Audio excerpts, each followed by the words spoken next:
Hai Horas, apa kabar Anda pemirsa? Selama 24 menit ke depan kami menghadirkan berbagai kisah inspiratif dalam keberagaman budaya. Saya Agnes Nabela, inilah Bingkai Sumatera. Sosok inspiratif kali ini adalah anak muda asal kota Medan yang menjadi Duta Bahasa DKI Jakarta. Pemuda berdarah Tionghoa ini konsisten menyadarkan masyarakat tentang mental health dan melakukan berbagai gerakan sosial. Di umurnya yang masih muda, ia juga membuat buku berjudul Think Harder yang merupakan kumpulan cerita dari lingkungan sekitarnya. Kita lihat sosok Rian Lim dalam liputan berikut. Untuk kaum milenial yang mungkin saat ini merasa bahasa asing lebih keren dibandingkan bahasa Indonesia. Dan pada saat ini itulah tanggung jawab kami sebagai duta bahasa yang masih milenial juga, mengajarkan sebenarnya bahasa Indonesia itu bermanfaat kok, seru kok.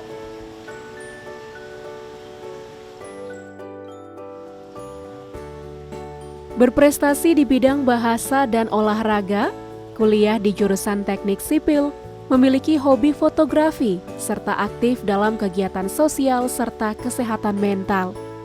Inilah sosok Rian Reynaldi Limawan, atau yang akrab disapa Rian Lim. Pada tahun 2019, pria berdarah Tionghoa ini terpilih menjadi Duta Bahasa DKI Jakarta terfavorit dan Duta Bahasa Bina Nusantara.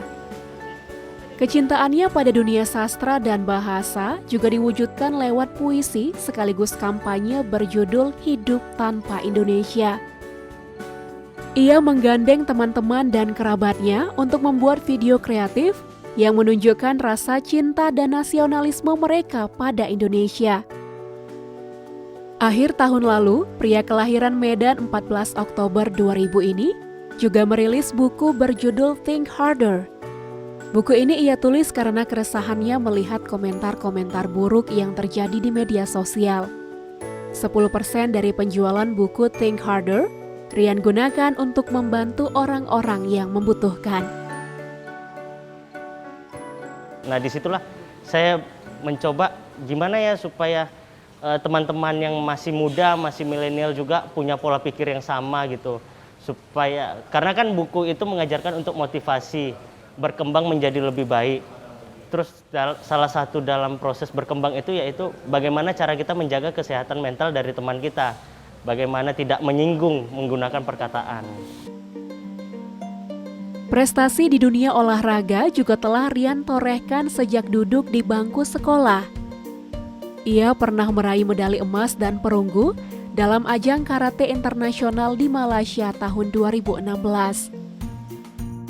Sebagai anak tunggal, keluarga terutama kedua orang tua adalah sumber inspirasi dan motivasi terbesar bagi Rian. Dialah yang memilih apa yang dia inginkan dan apa yang ada di dirinya. Kami sebagai orang tua cuma mendukung dan selalu memberikan bantuan sebisa kita. Tapi bukan dalam tanda kutip kita memanjakan dia, gitu. Jadi dia harus berprestasi sesuai yang ada di dalam diri dia, bukan sesuai yang apa yang kita mau gitu. Sejak pandemi COVID-19, Rian menjadi bagian dari komunitas Berbagi Kasih Nusantara yang dibentuk oleh ayahnya. Mereka bergerak memberikan perhatian dan bantuan makanan kepada orang dengan gangguan jiwa di jalanan. Saat ini, Rian memang sedang menaruh perhatian lebih pada isu-isu kesehatan mental. Bersama Rihan Kreatif, platform peduli kesehatan mental, Rian melakukan edukasi kepada generasi muda tentang pentingnya menjaga kesehatan mental. Saya anak tunggal yang terbiasa bareng orang tua berdua, terus tiba-tiba sampai Jakarta, hidup sendiri yang urus makannya sendiri, cuci pakaiannya sendiri, dan kaget gitu. Shock gitu kan. Terus saya di situ jujur ada depresi. Berpikir untuk bunuh diri pernah. Berpikir untuk berhenti kuliah pernah. Dan saya berpikiran, oh sepertinya teman-teman yang lain yang merantau yang posisinya seperti saya pasti mengalami hal yang seperti ini juga. Disitulah saya sudah mulai peduli untuk mental health atau kesehatan mental. Di luar segudang prestasi yang telah ia ukir, Fotografi adalah kesenangannya. Rian mampu berkarya dan mandiri dari hobi fotografi ini. Sosok Rian yang begitu aktif dan positif menjadi teladan bagi generasi seusianya, bahwa usia muda adalah saat yang tepat untuk mengisi hari-hari dengan penuh semangat dan inspirasi.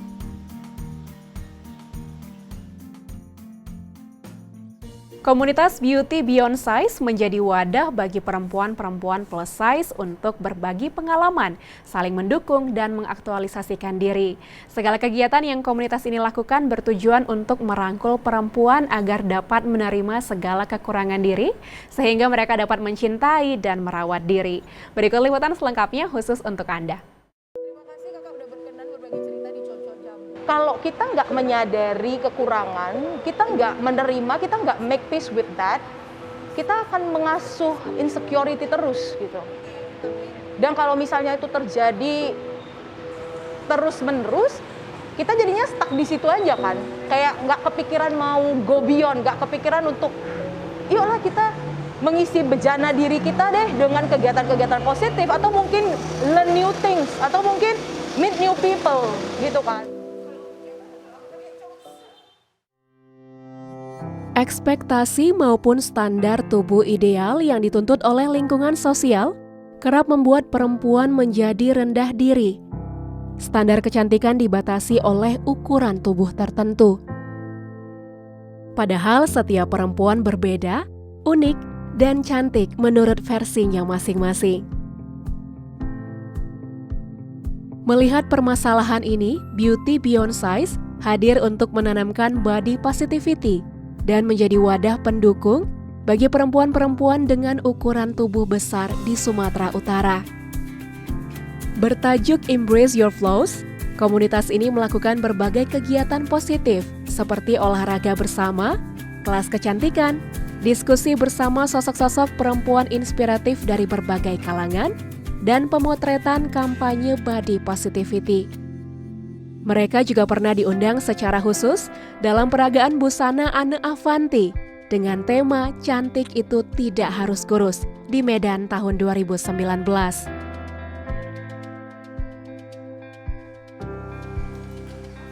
Ivo Eriska adalah salah seorang anggota Beauty Beyond Size. Komunitas ini menjadi sumber semangat bagi dirinya untuk tidak takut berkarya karena bertubuh besar. Perempuan kelahiran 11 November 1994 ini sempat menerima penolakan, bahkan perundungan dari orang-orang di sekitarnya. Untuk itu, saya untuk lebih ke memantaskan diri. Saya berkarya, saya berkarir, apa yang saya bisa lakukan untuk diri saya biar saya tidak dipandang mereka seperti itu. Saya memantaskan diri dengan kualitas yang saya punya. Beauty Beyond Size juga ingin meluruskan makna gerakan body positivity yang selama ini disalahartikan oleh banyak orang menjadi toxic positivity. Body positivity bukan sekedar penerimaan diri, namun bagaimana perempuan plus size dapat menanamkan pola pikir positif terhadap tubuh, merasa nyaman dengan diri sendiri, dan hal yang paling penting adalah mencintai diri dengan memakan makanan sehat serta olahraga.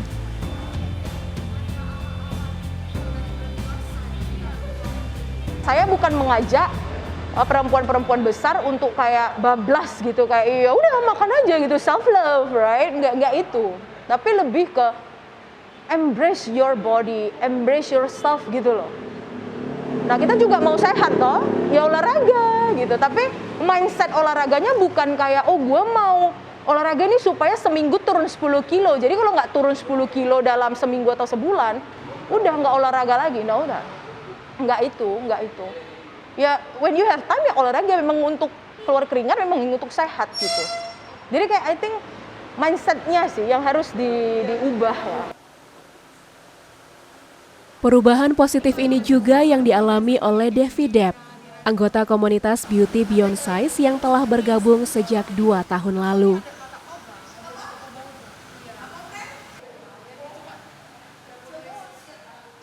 Pastinya lebih positif, lebih self acceptance, di mana bentuk tubuh kita ini tidak menandakan kita itu nggak bisa untuk menjadi diri kita sendiri, untuk menjadi luar biasa, pastinya nggak ada.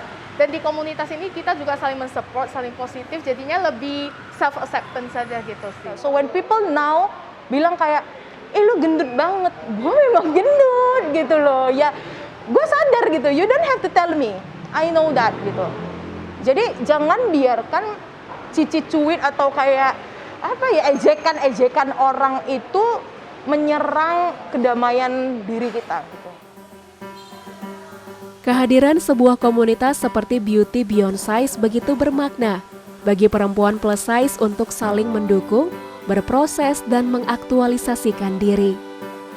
Konsep body positivity yang digaungkan membantu mereka untuk senantiasa bahagia dan sehat secara fisik serta jiwa.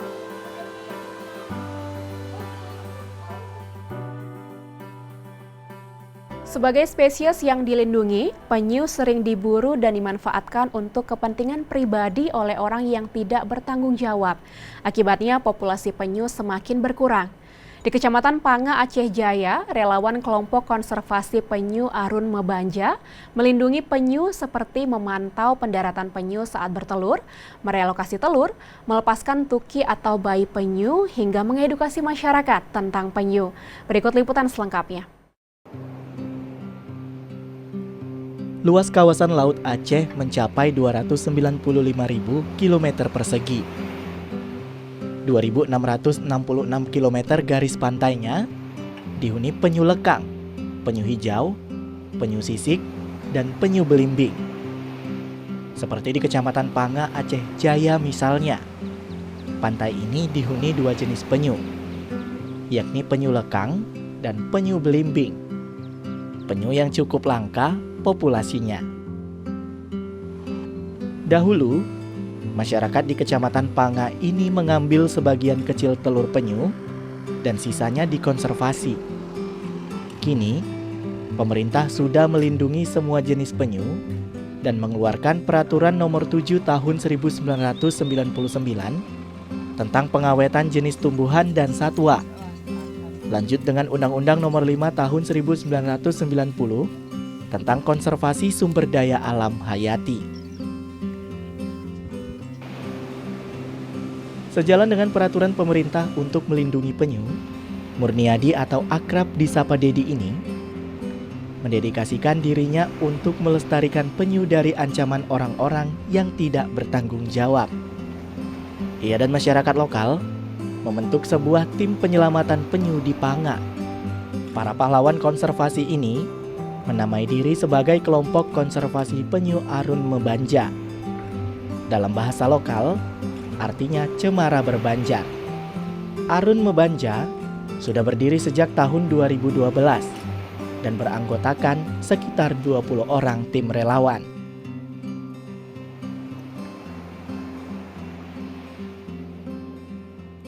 Misalnya melakukan pembesaran tuki setelah menetas, lalu kita buat di kolam atau bak penampung, sehingga memberi pakan. Karena ini juga akan melanggar dari konsep konservasi terkait dengan monitoring, penataan, kemudian melakukan relokasi, kita berbagi informasi. Status pengelolaan kawasan ini dikelola oleh masyarakat Panga secara sukarela. Ya, mereka semua adalah relawan. Mereka memantau pendaratan penyu saat bertelur, merelokasi telur, melepaskan tuki atau bayi penyu, mengedukasi masyarakat tentang penyu, bahkan menarik pemburu untuk beralih menjadi pelestari penyu. Sejak berdiri hingga kini, Arun Mebanja sudah mampu berkontribusi menyelamatkan penyu sebesar 14%. Kita memiliki keterbatasan untuk melakukan tindakan hukum. Kita lebih berbaur dengan pemburu. Dan minimal sekali kalaupun kita tidak bisa mampu mengajak, mereka bisa memberi informasi ke kita. Sehingga dari informasi mereka kita bisa menentukan data. Penyu di Panga akan melakukan pendaratan setiap musim timur atau musim bertelur tiba. Rentang waktunya mulai dari Agustus hingga Maret. setiap tahunnya. Di musim ini pula, tim penyelamat penyu Arun Mebanja rutin memantau induk penyu yang naik ke tepi pantai. Patroli ini juga dilakukan demi menyelamatkan telur penyu dari para pemburu maupun pemangsa alami lainnya. Menjaga biota laut berarti turut menjaga kelangsungan hidup penyu sebagai hewan yang dilindungi. Seperti kelompok relawan konservasi penyu Arun Mebanja dari Kecamatan Panga, Aceh Jaya, yang peduli terhadap keberlangsungan hidup dan populasi penyu di kawasan Laut Aceh.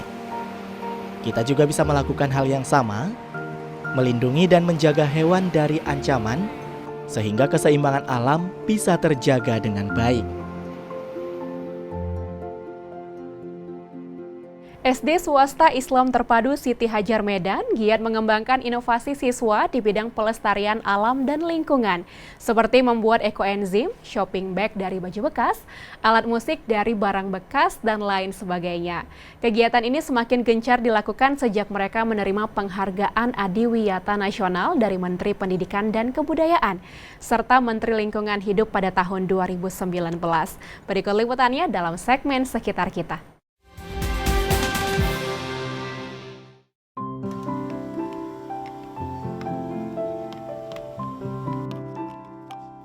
Kita mewariskan kepada anak-anak ini bumi ini. Kita juga nggak selamanya di sini. Kita melihat kondisi bumi semakin rentah. Dan kita sudah lihat ya, belakangan ini bencana seperti apa. Nggak ada yang bisa menyelamatkan kecuali kita merubah mindset mereka dulu.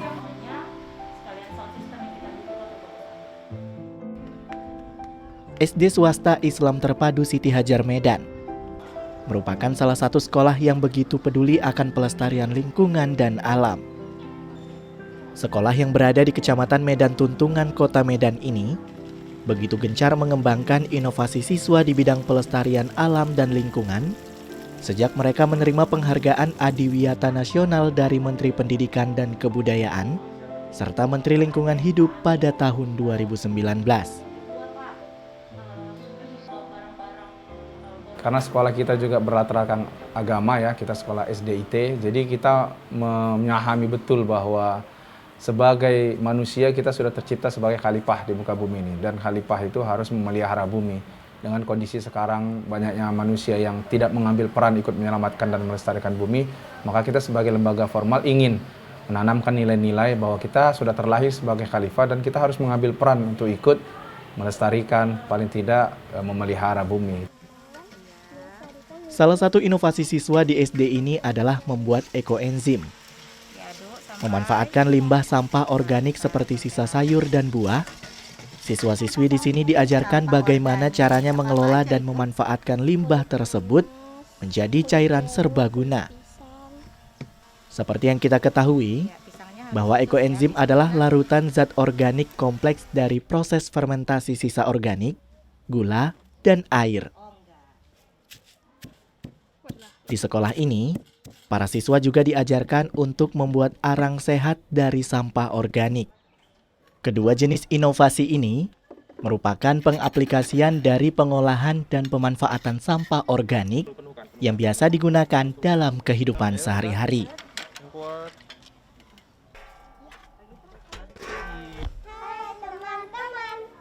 Inovasi siswa dalam upaya pelestarian alam dan lingkungan lainnya adalah membuat shopping bag atau tas belanja dari kaos bekas. Inovasi ini dilakukan untuk mengurangi penggunaan plastik yang sulit terurai. Dalam kegiatan ini, siswa-siswi juga mengajak serta menyuarakan pelestarian alam dan lingkungan lewat gerakan dan nyanyian.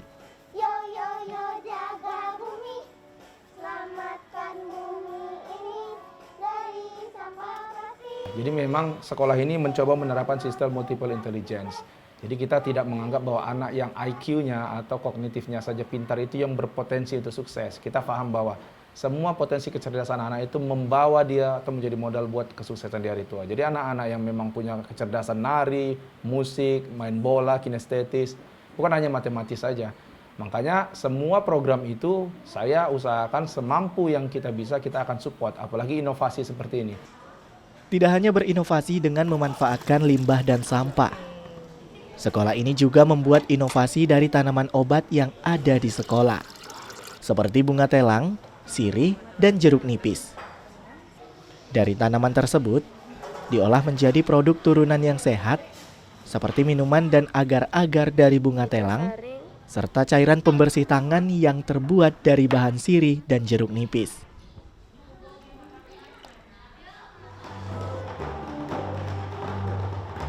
Nah, inovasi menarik lain dari sekolah ini adalah kelompok pemain alat musik yang alat-alatnya terbuat dari bahan bekas, seperti dari drum, ember, panci, dan lainnya. Selain itu, ada juga kelompok penari yang menggunakan perlengkapan menari, seperti pernak-pernik yang juga terbuat dari barang bekas. Lantas, kelompok inilah yang biasanya menampilkan pertunjukan di setiap acara sekolah. Jadi saya membimbingnya bekerja sama dengan wali kelas anak-anak. Jadi wali kelas yang memilih anak-anak yang memang duta lingkungan. Nah, itu awalnya kita kan adiwiyata, memilih anak-anak duta lingkungan. Kemudian memang kita milih anak-anak itu yang pintar satu, yang mau diajari dan aktif dalam segala kegiatan, itu yang kita pilih. Nah, kenapa kita pilih juga anak-anak itu? Karena memang kita di pembelajaran sehari-hari juga yang tidak daring, selalu dalam kegiatan pembelajaran itu selalu berbasis lingkungan, sesuai dengan visi dan misi sekolah kita. Kegiatan inovasi ini mendapat respon positif dari para siswa di SD swasta Islam Terpadu Siti Hajar Medan. Salah satunya Audrey Faiza Akila Akbar atau biasa dipanggil Akila. Siswi yang saat ini duduk di kelas 6 sekolah dasar ini mengaku sangat tertarik dan senang mengikuti kegiatan-kegiatan pelestarian alam dan lingkungan di sekolahnya. Benar-benar bangga sih, karena saya terpilih, jadi saya juga bangga sama sekolah ini. Sekolah ini udah beberapa kali dapat penghargaan adiwiyata dari sekota, provinsi, sampai nasional. Saya benar-benar bangga dan gak kecewa sekolah di sini. Kegiatan-kegiatannya juga bisa ngajak orang-orang untuk ikut peduli sama lingkungan. Penanaman pendidikan karakter melalui sekolah adiwiyata bertujuan membentuk budaya disiplin dan cinta lingkungan sejak dini. Hal ini sangat efektif dilakukan untuk menyelamatkan bumi dalam jangka panjang dan menciptakan sekolah sehat dalam jangka pendek.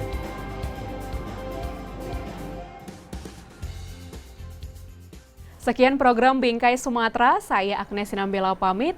Jaga diri Anda dengan menerapkan protokol kesehatan dan tetap semangat menyebarkan kebaikan. Sampai jumpa.